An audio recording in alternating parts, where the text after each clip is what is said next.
মিলাদুন্নবী সাল্লাল্লাহু আলাইহি ওয়াসাল্লাম উপলক্ষে হালুয়া বিতরণ করা হচ্ছে মসজিদে নববীতে। আলহামদুলিল্লাহ, যারা আসলে জিলাপি করেন তারা আসলে সৌদি আরবে এসে হালুয়া খেয়ে যাবেন, খাজুর খেয়ে যাবেন।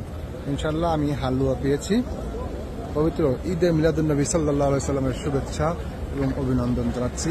রাসূল পাক সাল্লাল্লাহু আলাইহি ওয়াসাল্লামের রওজা মুবারাকার পাশে এসে যারা বলেন মিলাদুন্নবী পালিত হয় না, আসলে রাসূল পাক সাল্লাল্লাহু আলাইহি ওয়াসাল্লাম যেহেতু এখানে জিন্দা নবী, হায়াতুন নবী, এখানে রাসূল পাক সাল্লাল্লাহু আলাইহি ওয়াসাল্লাম রওজায় শুয়ে আছেন।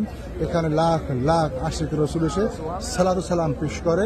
এখানে ইয়া নবী সালাম আলাইকা বলার প্রয়োজন হয় না, এখানে আসসালাতু আসসালামু আলাইকা রাসূলুল্লাহ বলে সালাম দেওয়াটা আলহামদুলিল্লাহ যথেষ্ট হয়ে যায়। আর যারা আমরা দূরে থাকি, বাংলাদেশ থাকি, পাকিস্তানে থাকি, তাদের জন্য হয়তো ইয়া নবী সালামু আলাইকা বলাটা প্রয়োজন হয়, দাঁড়িয়ে সালাম দেওয়া প্রয়োজন হয়, দাঁড়িয়ে মিলাদ পড়া প্রয়োজন হয়। আলহামদুলিল্লাহ, এখানে মক্কাতুল মুকাররমায় আমাদের কিছু সাজসজ্জা সেজেছে পবিত্র মিলাদুন্নবী উপলক্ষে। আজ